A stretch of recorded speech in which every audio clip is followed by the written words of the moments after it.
So we have here a couple of actually, why don't you all four introduce yourselves, because I've called you up in a random order. Tom. Sure.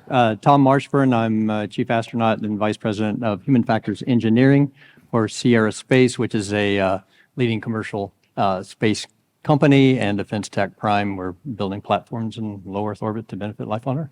And which of the, because our number, which of the commercial low Earth orbit destinations are you? We are, it's be called Unity. It's one of the expandable habitats. Be launching that up in a few years. Okay. Yep. Rick. Rick is not, he would like you all to know, the man who coined the term new space, but he kind of was one of the first people who ever was spotted using it in the wild, so draw your own conclusion. Thank you. That saves me from getting in trouble. I founded a few organizations, a couple of companies, most recently the Earthlight Foundation, and then Space Fund, Venture Capital Fund, and some other stuff. Thanks. Go ahead. Yeah. I'm Jeff. I'm the CEO at Magna Petra, and we are a lunar resources company focused on the capture and return of helium-3. And these kind gentlemen represent modes of transportation for us. Very good. And my name's Tom Shelley. I'm here representing VAST, and VAST is a new entrant into the field of commercial space stations, but I think we're making very big waves as we're going, a very rapid progress. We should be launching our Haven 1 space station towards the end of next year, and I'll gladly share more about that as we... And is Haven 1 a free-flying space station? Haven 1 is a free-flying single-module space station, yes. It's unattached to the ISS. So to start off with, there's the question that we were posed in the actual title of this. Given that there's a large spacecraft that actually takes up large habitable volumes, or will do fairly soon in the course of things, why do people need space stations as well if they have Starship? Well, I think if we imagine a future where Starship is fully operational, and the space stations that we're building are operational, there is a world or a space in which they can coexist together. There is a world where Starship can provide sortie missions of equivalent to space stations, but on a shorter duration. And there are users who would want their whatever activity it is they're doing to be in space on a more permanent basis, and so the platform of the space station would be better. But Starship is also an enabler for us. It allows us to, Starship is an incredible piece of hardware, which is, one of the only things the only thing I think around at the moment that is really truly going to drive down the cost of launch, and that is an enabler for space stations as much as it is a platform for research in the future as well. And I think we welcome Starship because of what it will enable us to be able to do with space stations in the future. Yeah, so I agree. Certainly, Starship is an enabler for putting these large space stations in orbit. Having a space station in orbit, living there, the life support systems, the power, the propulsion, it's really a different animal. Long duration space flight, continuous human habitation is a completely different field, or very different field from the great access to space that SpaceX has provided. Our company is also going to have, just kind of along the same lines of reusability and therefore bringing down costs, our Dream Chaser to bring cargo and crew to our space station and to come back and land on a runway. So we see it as a wonderful blend of capabilities, actually. What is it about the experience with the ISS that makes you think that there's a large untapped market for people doing research in space stations? You're looking at me, so yeah. I'll answer it. So I've had the opportunity to live on the ISS about 337 days. And to that do sounds like exactly 337 days. Yeah. Well, actually, I guess it is. If you count the time up and the time back, so very close to that. But every single day a human is in orbit, they discover something new. You can't go to space and not discover something new. It was astounding the things that I was able to witness, but actually just proud to be a part of in pharmaceutical development, protein crystal growth, and we could go on and on about the things that are discovered in microgravity that you never would have even thought of when you started to build your space station or start your space program. It's a brand new world out there. We're only beginning to see just the very edge of what we can do. Stem cells, 3D organ development, and printing. So that, and you see it on a daily basis when you do research, and you want to take that and put it on a large scale. The ISS has provided lots of promise, and I think we're here to provide the execution of that promise and to bring the capability back to Earth. When you talk about scale, what sort of scale are we talking about? We heard from Dylan earlier, who said that their Starlab would have the same amount of research space, but much less time. Volume, rather. Yeah, it's partly about volume, but it's partly about what you do with that volume as well. So in our perspective, the expandable habitats are a wonderful way to go. We could put up with the Starship, we could put up theoretically, we're still in the testing of this, a 5,000 cubic meter space station, which is about 5 times the pressurized volume of the ISS. Our current plan is to put up initially something about half that size.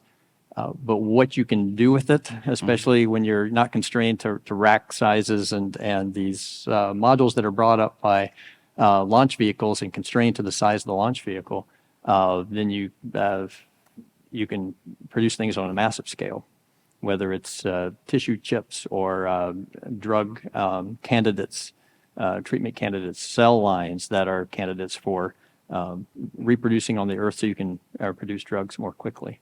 It's just keeps on going. By the way, if anyone in the audience is good with sort of like order of magnitude Fermi calculations, in about 15 minutes, I will ask you how many cubic meters this auditorium is. Okay? Yeah, you saw me with my camera over there. I was measuring. So this is roughly 27 feet across. This Good is Lord. roughly from here to there, 25 feet, and it's about 60 feet. So I checked with Kathy, roughly 26 by 56 is the internal volume of Starship. So picture this as a cylinder going all the way back there. That's what's about to hit us, being launched multiple times a year. Wow. That was not a setup, oddly. No. If I was... That's all I've got at cocktail parties. Perhaps if it was a setup, I feel even better myself. And that is actually smaller than the 5,000 cubic meters that you're talking about. Well, yes, because we can then, that's the fairing to contain the 5,000 meter and then expand beyond that. That's not our first initial offering. That's going to be going up. There's some development still to be done that, but the tech is there for the expandable habitat. It actually exists on the ISS right now too. So, Jeff, you've been an investor in various different space ventures. You're currently looking at helium-3 on the moon. But what are the big pluses of having this new commercial low Earth orbit destination? Well, for us, the real game changer is Starship, because our objective is the collection and return of this very rare isotope that has a massive demand and shortfall here on Earth. And the ability to run multiple missions over the course of a year and bring back significant quantities, that's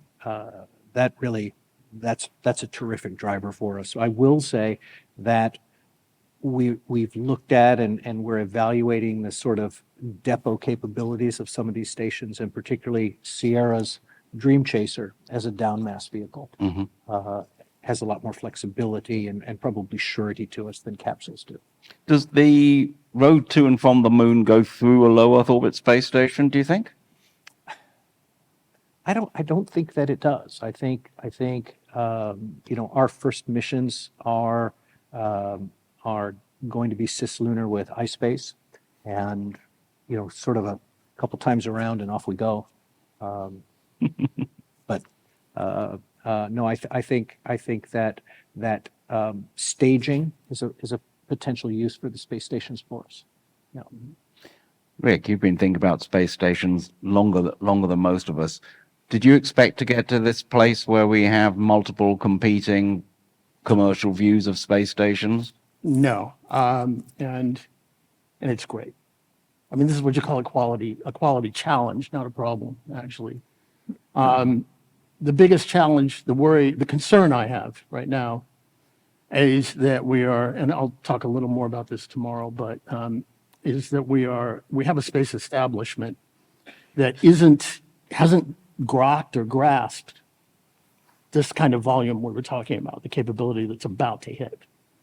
And so we find ourselves in this bizarre situation, for example, where NASA is providing some degree of funding to several of the CLDs. And that's on the same sort of basis as the funding provided to develop commercial crew and commercial transport to the space station. Yeah, it's the same. It's trying to do the same sort of thing again. Right, to some degree, and they mucked that one up anyway. But the point is that they're going to be quote unquote down selecting the number of these companies, which is to me absurd because it's the analogy isn't perfect, but it's almost like you have a bunch of potential towns that are going to be built along the track of the railway. The railway's coming, and then you're going to cut down on the number of towns you've got, right? I think there needs to be other ways of supporting these companies. Maybe it's anchor tenancy as capability comes online. You're able to demonstrate X, Y, Z, and we'll give you X amount of funding, and then you can keep going from there. I think the biggest challenge for all of these companies, and there needs to be some assistance to that, is the development of the market's customers, fast enough.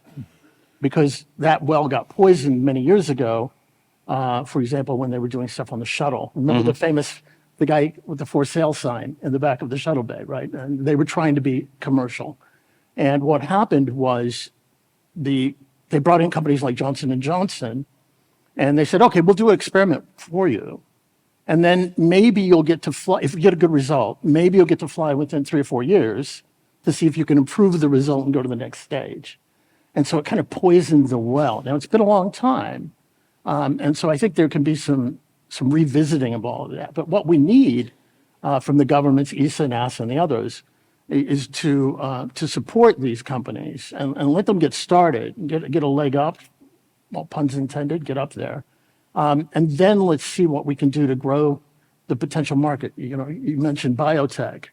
One of my favorite images, it's kind of gross, but is the idea of like a rack of lungs being grown in space, right? And maybe you send up your genetic material that is cloned to provide a lung for you, because it's very hard to grow lungs in the gravity of the Earth, because on the Earth, your lungs are supported by your body.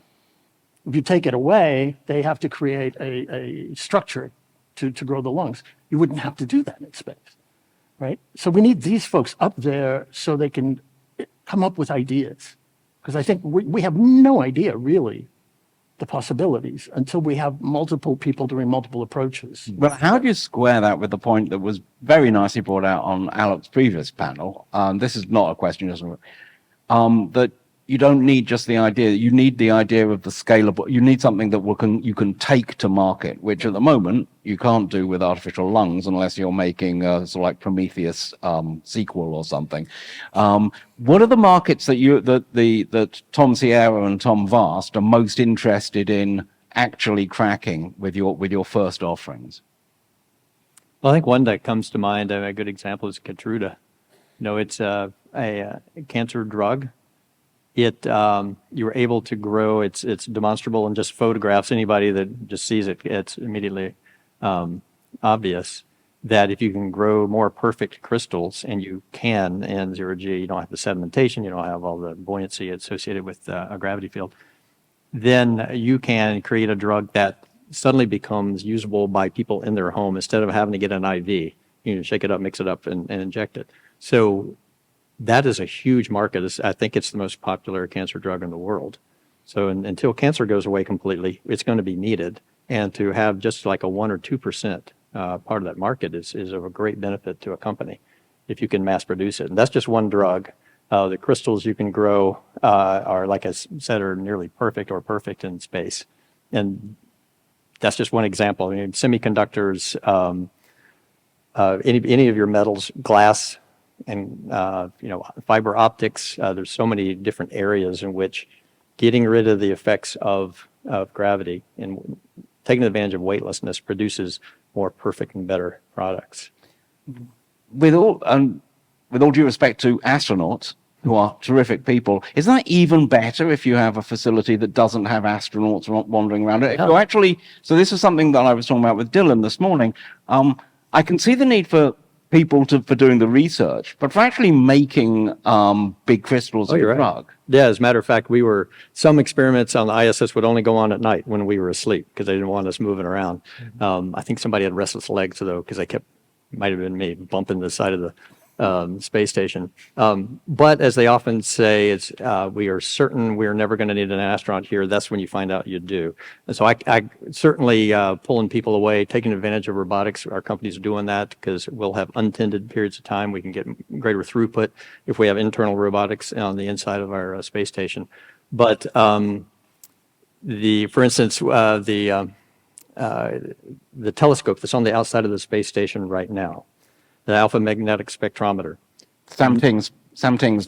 Yeah, no handholds or nothing, because the last thing we want is an astronaut to touch it, set up a vibration. So when you do a spacewalk, just avoid it. Well, sure enough, they needed astronauts to maintain it. So we came in, and not me personally, we came in and we're intimately involved with it, doing surgery on it basically so it could keep running, changing out the CO2 pump. So I would just say that there's a marriage between the two, and we haven't probably figured out yet what the right dividing line is, but you'll need both. Tom, is that a similar perspective for VAST? It's similar. I'm going to expand on it a little bit. Yeah, sure. I think VAST is building Haven 1 as a demonstration that we have the capability to build and operate a space station, and we're intending to launch towards the end of next year. But NASA has a program, which I think you guys are beneficiary of, the commercial LEO destinations, the first phase. But our objective is to win the second phase, and we intend to do that by demonstrating that we've got a space station on orbit and we can operate it, and we want to give Have you already bought a launch? We have already bought the launch for Haven 1, absolutely. And we have the contract with SpaceX as well for the first crewed launch to visit Haven 1. So we will, if things go right, touch wood, we will be launching Haven 1. We will give NASA a very difficult decision to make. How can they not choose us is our theory for if we have something operational, how can they not give us a contract for Haven 2, which is our proposal for their commercial LEO destination. So when you look at the market, NASA is an important market, but NASA is a government agency, and there are multiple government agencies around the world, many of whom are participating in the ISS today, but we know that the ISS will not continue. 2030, I think, is the current date at which it will be decommissioned. Those governments are trying to figure out what the future in low Earth orbit looks like. They're all pretty much, they want to do work in low Earth orbit. So we have an offering, and we're in discussions, and obviously I can't share too much, but that's a marketplace, right? The non-US government agencies. And then there is a private astronaut market, which is where I cut my teeth in this industry with 15 years at Space Adventures. We've arranged 9 flights to the International Space Station. So there is a market there for short duration missions for private individuals to space stations. So that's another reasonable size market that VAST is looking to address. And then you have the users of the space station. We have on Haven 1, it has a laboratory, has 10 mid-deck locker payload racks. We're not looking to reinvent the wheel just yet. We're using an existing standard that people are already building hardware to. Those 10 racks will have science and research equipment, and they will in turn have users. And we have a couple of those racks already identified. Announcements will be coming out over the course of the next few weeks and months for the other racks as they're allocated. And we're working very closely with both commercial companies and research organizations. And I think what's important is the work that has been done over the last 20 years on the ISS. A lot of fundamental research, some of which Tom was touching on, is now moving into a different phase. It's turning into an application phase, and there is a commercial application. And there are companies that are being set up using VC money from the guys who are on stage before us, they're now taking this fundamental research and turning it into commercial application. And we're providing a platform for that, different to the ISS in some ways, but very similar to the ISS in others. And it enables us to have a smooth transition from one to the other. And that's why we think it's so important to have a platform in orbit soon as possible, is to help these companies, help the markets grow, help to identify really where the strong opportunities are, and get that moving as soon as possible. I have to say, as an outside observer, sentences that begin "How can NASA not?" Yes. do tend to end up saying, "Well, it turns out they could They not." could not. NASA Never know. notting is something that it's very, very Well, good we at. want to give them a hard decision. Let's put it that way. All right. Yeah. We saw, I think, Anusha showed this morning a chart showing at least an order of magnitude drop in cost to orbit, and another one well on its way.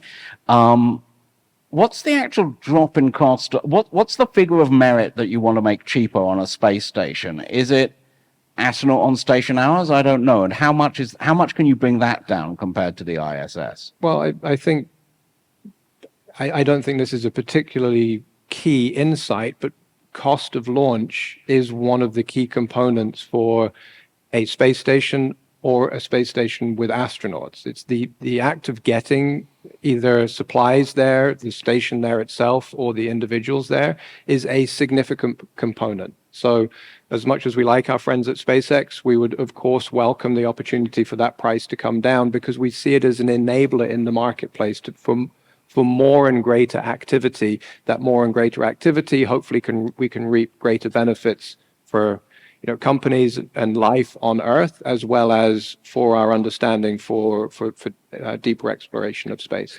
Well, that sounds as though you're not actually offering more efficient use of space. You're basically getting the benefit from more efficient access to space. It depends on your measure of efficiency. Yes. Cost is a critical aspect in efficiency. If we can, at a lower cost or a higher we can have more frequent launches, we can launch more people, they can stay in bigger habitats for longer time. If that's what cheaper launch enables, then I think you derive efficiency from that. Is that your feeling? Certainly, yeah, the access has helped. I would just add to it that the amount of space you have when you launch and what you can do with it means that you have essentially a larger physical manufacturing facility, a lot more real estate, and what you can do with that. There's also the return capability. We're all building things that we want to return to the Earth.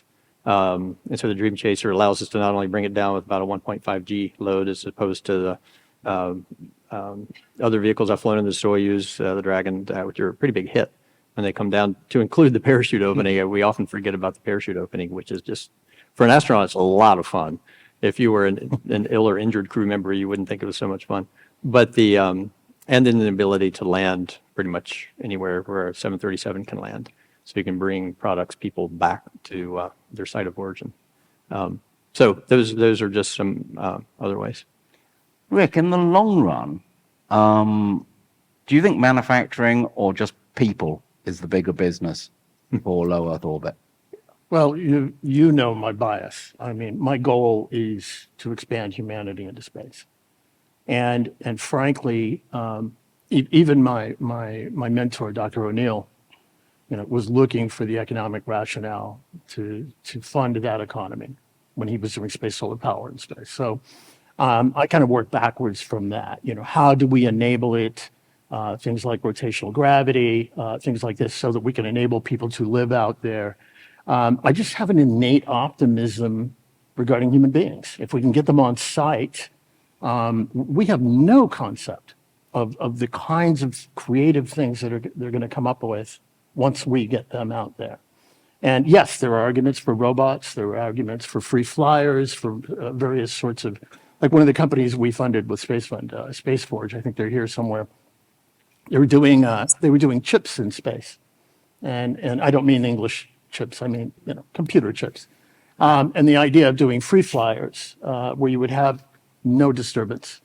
Of course, you can always air gap a subsection within your human space station, by the way, so you don't have to suit up to go fix it if it breaks, but sidetrack. But again, the goal is people.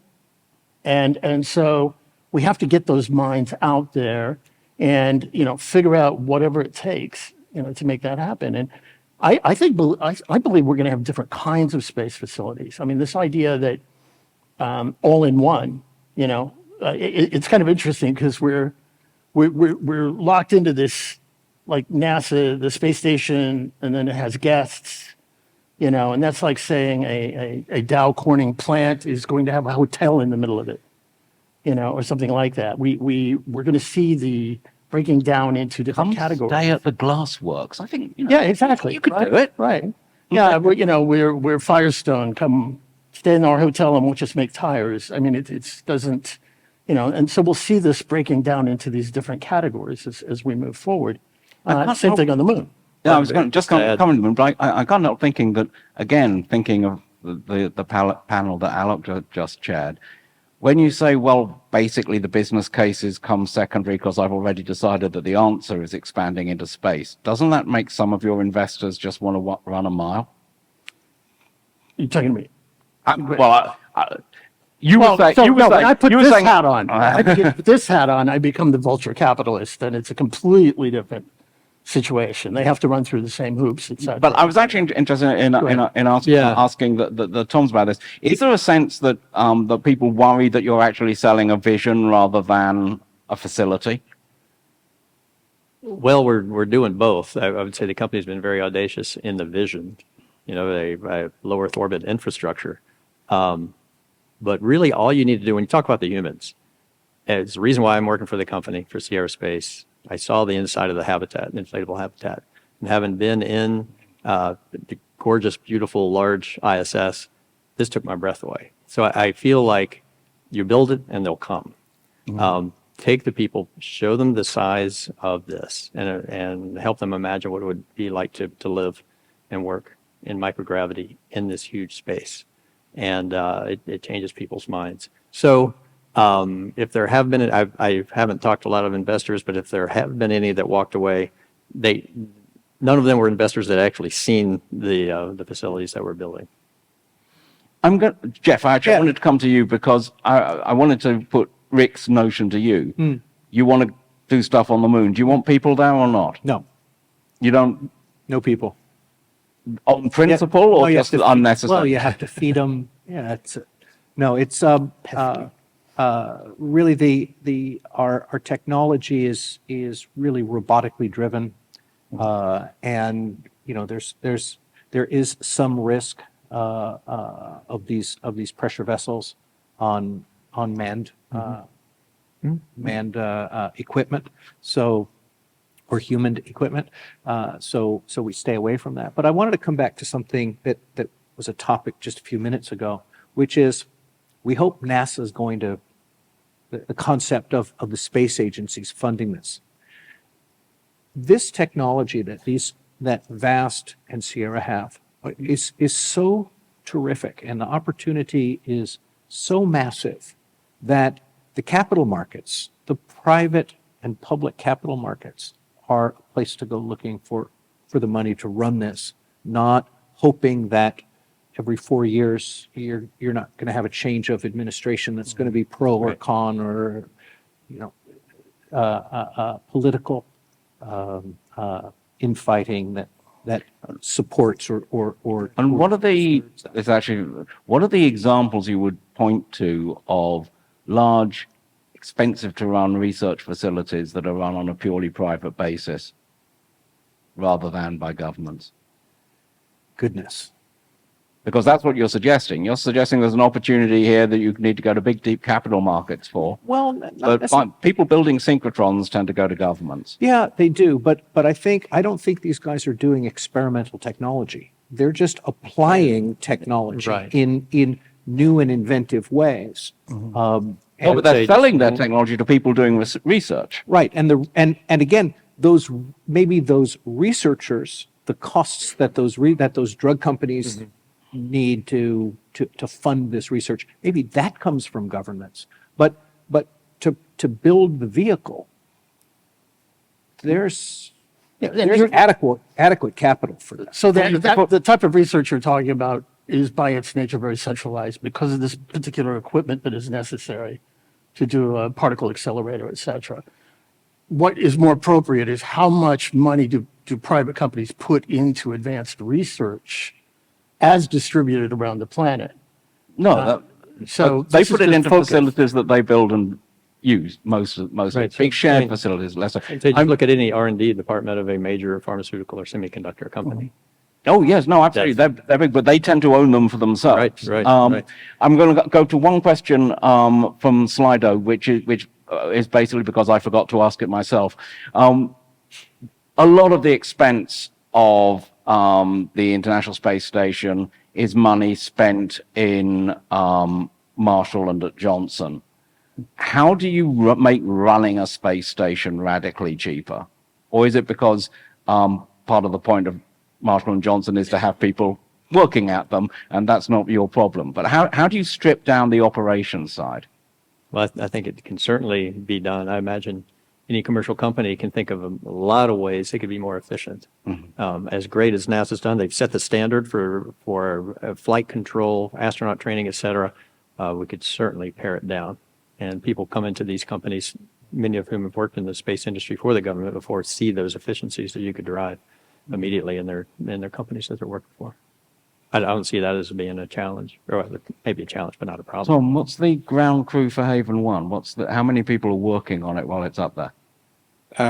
That's not defined and disclosed at this point, but I think people were asking the same question 15, 20 years ago when NASA was flying the space shuttle, and they were saying, well, how could a commercial company possibly build and operate a regular reusable spacecraft and a rocket? And look, it's been done, and it's been done at orders of magnitude more greater efficiency than what NASA was able to achieve. And I think we can.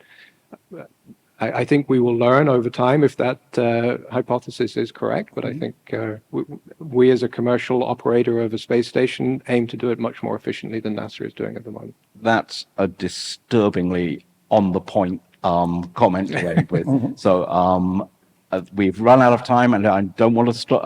We're trying to catch up with ourselves from this morning. So with that, I'd like to thank you all very much. Fascinating discussion. Thank you.